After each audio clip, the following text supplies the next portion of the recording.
देख रहे हैं सबकी-हिंदी.com। एक नजर अब तक की सुर्खियों पर। हाथरस में भोले बाबा के सत्संग में मची भगदड़ का मामला सुप्रीम कोर्ट पहुंच गया है। सुप्रीम कोर्ट इस मामले पर 12 जुलाई को सुनवाई करेगा। दरअसल आपको बता दें कि हाथरस भगदड़ की जांच की मांग करने वाली जनहित याचिका सुप्रीम कोर्ट में दायर की गई थी। जनहित याचिका में भगदड़ की जांच के लिए शीर्ष अदालत के सेवानिवृत्त न्यायाधीश की देखरेख में 5 सदस्यीय विशेषज्ञ समिति के गठन की मांग की गई है। तब जनहित याचिका के याचिकाकर्ता और अधिवक्ता विशाल तिवारी ने तत्काल सुनवाई के लिए अपनी याचिका का उल्लेख किया, तो इस पर सीजेआई डीवाई चंद्रचूड़ ने कहा कि मैंने कल ही याचिका को सूचीबद्ध करने का आदेश दिया है। गौरतलब है कि उत्तर प्रदेश के हाथरस में 2 जुलाई को भोले बाबा के सत्संग में भगदड़ मच गई थी। इस दौरान 121 लोगों की मौत हो गई। यूपी की योगी सरकार ने इस मामले की जांच के लिए एसआईटी का गठन किया और अब एसआईटी ने योगी सरकार को अपनी रिपोर्ट भी सौंप दी है।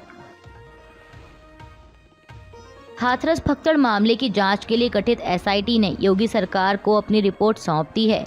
इस रिपोर्ट में सभी जिम्मेदार लोगों का नाम है।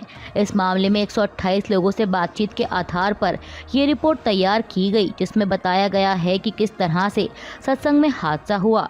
रिपोर्ट में ये भी जिक्र है कि इस हादसे में किसका क्या रोल रहा। फिलहाल ये रिपोर्ट गोपनीय बताई जा रही है। इसी रिपोर्ट के आधार पर मुख्यमंत्री आगे की कार्रवाई का आदेश देंगे। बता दें कि एसआईटी की ये रिपोर्ट 850 पन्नों की बताई जा रही है। हालांकि इसमें कहीं भी भोले बाबा के नाम का जिक्र नहीं है। रूस और भारत के 22वें शिखर सम्मेलन के लिए मॉस्को पहुंचे प्रधानमंत्री मोदी ने आज मंगलवार को मॉस्को में भारतीय समुदाय को संबोधित किया। इस दौरान पीएम मोदी ने कहा कि आपका ये प्रेम, आपका ये स्नेह, आपने यहाँ आने के लिए समय निकाला, मैं आपका बहुत बहुत आभारी हूँ। मैं अकेला नहीं आया, मैं मेरे साथ बहुत कुछ लेकर आया हूँ। मैं अपने साथ हिंदुस्तान की मिट्टी की खुशबू लेकर आया हूँ। मैं अपने साथ 140 करोड़ देशवासियों का प्यार लेकर आया हूँ। प्रधानमंत्री ने आगे कहा कि आज 9 जुलाई है और आज के दिन मुझे शपथ लिए पूरा 1 महीना हो गया। आज से ठीक 1 महीने पहले 9 जून को मैंने तीसरी बार भारत के प्रधानमंत्री पद की शपथ ली थी और उसी दिन मैंने एक प्रण लिया था कि अपने तीसरे कार्यकाल में मैं 3 गुनी ताकत के साथ काम करूंगा। पीएम मोदी ने कहा कि आज भारत वो देश है जहां दुनिया का तीसरा सबसे बड़ा स्टार्टअप इकोसिस्टम है। 2014 में जब आप लोगों ने मुझे पहली बार देश की सेवा करने का मौका दिया, तब कुछ सैकड़ों में स्टार्टअप हुआ करते थे, आज लाखों में हैं। आज भारत वो देश है जो रिकॉर्ड संख्या में पेटेंट फाइल कर रहा है, रिसर्च पेपर पब्लिश कर रहा है और यही मेरे देश के युवाओं की शक्ति है। दुनिया भी हिंदुस्तान के नौजवानों के टैलेंट को देखकर अचंभित है। पिछले 10 सालों में देश ने विकास की जो रफ्तार पकड़ी है, उसे देखकर दुनिया हैरान है। दुनिया के लोग जब भारत आते हैं तो कहते हैं कि भारत बदल रहा है। वो ऐसा क्या देख रहे हैं?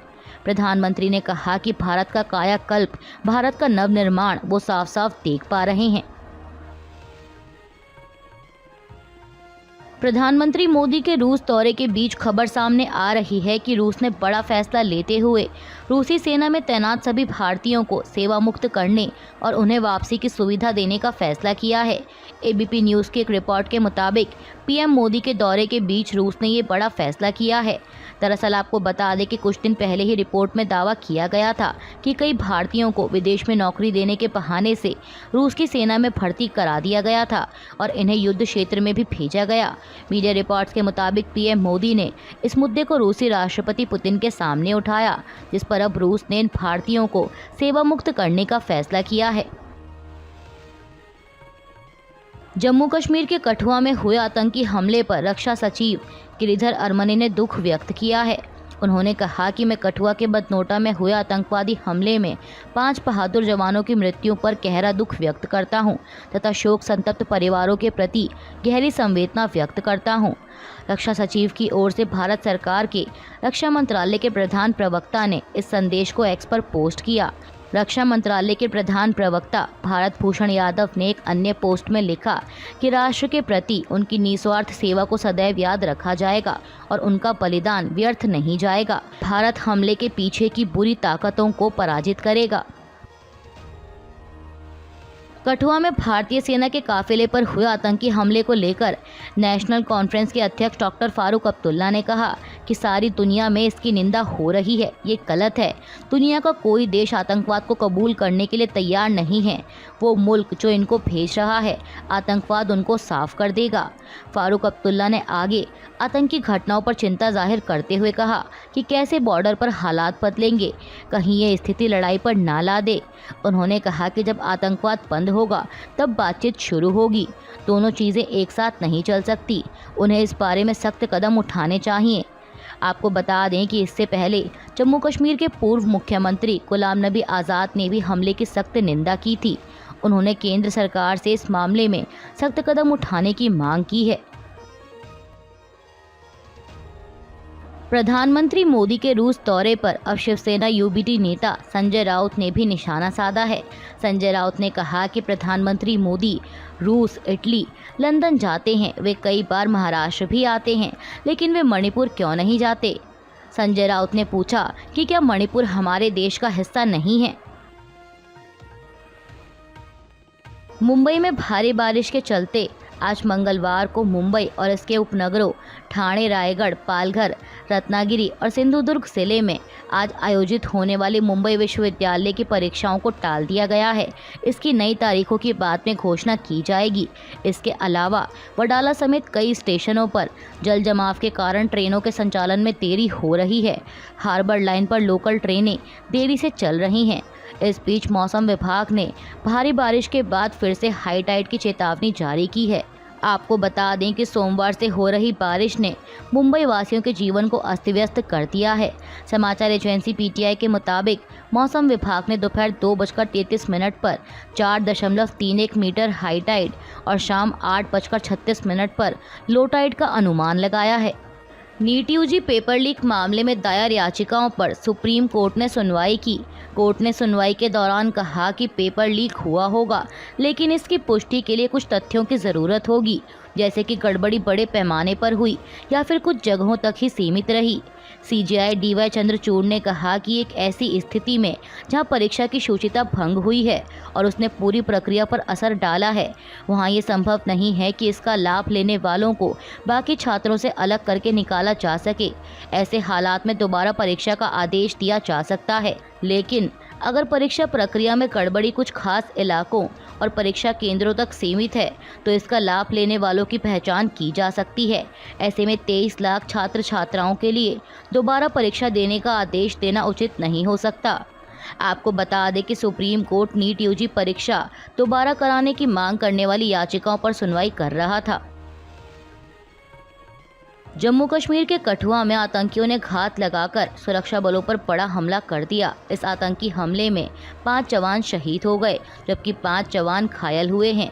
बता दें कि पिछले 1 महीने में यह जम्मू संभाग में हुआ छठा बड़ा हमला है, जबकि कठुआ जिले में 1 महीने में ये दूसरा बड़ा आतंकी हमला है। मीडिया रिपोर्ट्स के मुताबिक यह हमला बिलावर के मचेड़ी किंडली मल्हार सड़क पर हुआ। यहाँ सुरक्षा बलों के 10 जवान सेना के वाहन से बदनोता गांव के पास माचेड़ी किंडली मल्हार मार्ग पर नियमित गश्त पर जा रहे थे और आतंकियों ने मल्हार सड़क से सटी एक पहाड़ी पर पोजीशन ले रखी थी। जैसे ही सैन्य वाहन गुजरा, आतंकियों ने घात लगाकर पहले ग्रेनेड फेंका और उसके बाद आधुनिक हथियारों से फायरिंग शुरू कर दी। इस हमले को अंजाम देने के बाद आतंकी जंगल में भाग गए। उनकी तलाश के लिए सुरक्षा बलों द्वारा सर्च ऑपरेशन शुरू कर दिया गया है। कठुआ में हुए आतंकी हमले पर रक्षा मंत्री राजनाथ सिंह ने कहा कि मैं कठुआ जम्मू कश्मीर में हुए आतंकवादी हमले में हमारे 5 बहादुर भारतीय सेना के जवानों की मौत से बहुत दुखी हूं। राजनाथ सिंह ने एक्स पर लिखा कि शोक संतप्त परिवारों के प्रति मेरी गहरी संवेदनाएं। राष्ट्र इस कठिन समय में उनके साथ मजबूती से खड़ा है। आतंकवाद विरोधी अभियान जारी है और हमारे सैनिक क्षेत्र में शांति और व्यवस्था कायम करने के लिए दृढ़ संकल्पित है। मैं इस नृशंस आतंकवादी हमले में घायल हुए लोगों के शीघ्र स्वस्थ होने की प्रार्थना करता हूं। नेता विपक्ष राहुल गांधी ने भी एक्स पर लिखा कि जम्मू कश्मीर के कठुआ में भारतीय सेना के वाहन पर हुए आतंकवादी हमले का समाचार अत्यंत दुखद है। मातृभूमि के लिए अपना सर्वोच्च न्यौछावर करने वाले शहीदों को भावपूर्ण श्रद्धांजलि अर्पित करते हुए शोक संतप्त परिजनों को अपनी गहरी संवेदनाएं व्यक्त करता हूं। घायल जवानों के शीघ्र से शीघ्र स्वस्थ होने की कामना करता हूं। राहुल ने कहा कि हमारी सेना पर ये कायरतापूर्ण हमले अत्यधिक निंदनीय हैं। 1 महीने के अंदर 5वां आतंकी हमला देश की सुरक्षा और हमारे जवानों के जीवन पर भयंकर आघात है। लगातार हो रहे आतंकी हमलों का हल कठोर कार्रवाई से होगा, न कि खोखले भाषणों और झूठे वादों से। इस दुख की घड़ी में हम मजबूती से देश के साथ खड़े हैं। झारखंड विधानसभा में कल सोमवार को विश्वास मत हासिल करने के बाद मुख्यमंत्री हेमंत सोरेन ने अपनी कैबिनेट का विस्तार किया। हेमंत सोरेन ने कुल 11 सदस्यीय मंत्रिमंडल में 8 पुराने चेहरे और 3 नए मंत्रियों को शामिल किया है। राज्यपाल ने कल सोमवार को ही सभी मंत्रियों को शपथ दिलाई। बता दें कि इन 3 नए मंत्रियों में कांग्रेस कोटे से दीपिका पांडे सिंह को भी शामिल किया गया है। दीपिका पांडे सिंह को कांग्रेस ने लोकसभा चुनाव में गोड्डा सीट से निशिकांत दुबे के खिलाफ टिकट दिया था, लेकिन टिकट की घोषणा के कुछ दिनों बाद कांग्रेस ने प्रत्याशी बदल दिया और वह सीट बीजेपी से हार गई। तभी से दीपिका पांडे सिंह को मंत्री बनाने की चर्चा चल रही थी। दीपिका सिंह गोड्डा जिले की महागामा विधानसभा क्षेत्र की विधायक हैं। इसके अलावा हेमंत सोरेन की कैबिनेट में पूर्व मुख्यमंत्री चंपई सोरेन, डॉक्टर रामेश्वर उरांव, मिथिलेश कुमार ठाकुर, बेबी देवी, हफीजुल हसन, बैजनाथ राम, बन्ना गुप्ता, दीपक बिरुआ, सत्यानंद भोक्ता, इरफान अंसारी को शामिल किया गया है। कल सोमवार को मणिपुर दौरे पर पहुंचे नेता विपक्ष राहुल गांधी ने एक प्रेस कॉन्फ्रेंस के दौरान राज्य के हालात पर चर्चा की। राहुल गांधी ने कहा कि मणिपुर में स्थिति खराब होने के बाद यह तीसरी बार है जब मैं यहां आया हूं। सच कहूं तो मुझे ऐसी उम्मीद थी कि ज़मीनी स्थितियों में कुछ सुधार आया होगा, लेकिन मुझे ये देखकर निराशा हुई कि स्थिति में अभी भी कोई सुधार नहीं आया और वो सही होने के आसपास भी नहीं पहुंच सकी है। नेता विपक्ष ने बताया कि मैंने कैंपों में जाकर लोगों से मुलाकात की और उनके दुख दर्द को सुना और समझा। मैं यहाँ उन लोगों को सुनने के लिए आया हूँ और उन लोगों को यह भरोसा दिलाने के लिए आया हूँ कि विपक्ष में कोई है तो सरकार पर इस बात का दबाव बनाएगा कि उनके लिए कुछ किया जाए। मैं मणिपुर के सभी लोगों से यह कहना चाहता हूँ कि मैं यहाँ आपका भाई बनकर आया हूँ। मैं यहाँ एक ऐसे व्यक्ति के रूप में आया हूँ जो आपकी मदद करना चाहता है। राहुल ने आगे कहा कि हिंसा और नफरत से कोई रास्ता नहीं निकलेगा। मोहब्बत, सम्मान और भाईचारे से समाधान निकल सकता है। हमने गवर्नर से बात की है और उन्हें बताया कि कांग्रेस पार्टी से जो भी बन पड़ेगा हम करेंगे। मणिपुर दौरे पर पहुंचे नेता विपक्ष राहुल गांधी ने प्रधानमंत्री मोदी से भी एक मांग की है। दरअसल उन्होंने कहा है कि मैं प्रधानमंत्री से कहना चाहता हूं कि वो मणिपुर आकर यहां जो हो रहा है उसे समझने की कोशिश करें, यहां के लोगों के दर्द को सुनें और समझें। राहुल ने कहा कि पूरा देश चाहता है कि प्रधानमंत्री नरेंद्र मोदी मणिपुर आकर जनता की बात सुने ताकि लोगों को एक भरोसा मिले। मणिपुर भारतीय संघ का एक गौरवशाली राज्य है। हर देशभक्त को आगे आकर यहाँ शांति वापस लाने में मदद करनी चाहिए।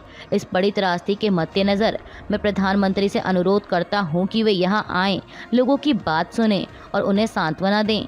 राहुल गांधी ने आगे कहा कि कांग्रेस पार्टी ऐसी किसी भी चीज़ का समर्थन करने के लिए तैयार है जिससे स्थिति में सुधार हो सके। फ्रांस में हुए संसदीय चुनावों के बाद नतीजों से पैदा हुए गतिरोध के बीच राष्ट्रपति इमैनुअल मैक्रोन ने प्रधानमंत्री गैब्रियल एटेल को प्रधानमंत्री बने रहने के लिए कहा है। राष्ट्रपति मैक्रोन ने कहा है कि देश की स्थिरता के लिए एटेल का प्रधानमंत्री बने रहना ज़रूरी है। दरअसल आपको बता दें कि फ्रांस के आम चुनाव में मैक्रोन की एनसेम्बल पार्टी के दूसरे नंबर पर आने के बाद प्रधानमंत्री एटेल ने अपने इस्तीफे की पेशकश की थी। उन्होंने रविवार को ही नतीजों के बाद इस्तीफा देने की बात कही थी, जिसे राष्ट्रपति इमैनुअल मैक्रोन ने नामंजूर कर दिया। बता दें कि फ्रांस में आम चुनाव के दूसरे दौर में वामपंथी गठबंधन न्यू पॉपुलर फ्रंट को सबसे ज़्यादा सीटें मिली हैं, जबकि पहले दौर में बुरी तरह पिछड़ी मैक्रोन की मध्यम वर्गीय पार्टी ने उम्मीद से बेहतर प्रदर्शन करते हुए दूसरा स्थान हासिल किया। वहीं पहले दौर में सबसे ज़्यादा वोट हासिल करने वाली दूरदक्षिणपंथी नेशनल रैली पार्टी तीसरे नंबर पर रही, लेकिन इनमें से किसी के पास भी बहुमत के आंकड़े नहीं हैं और फ्रांस में त्रिशंकु संसद के हालात बन गए हैं। अभी के लिए बस इतना ही। बाकी की खबरों के लिए जुड़े रहिए सत्यहिंदी.com के साथ।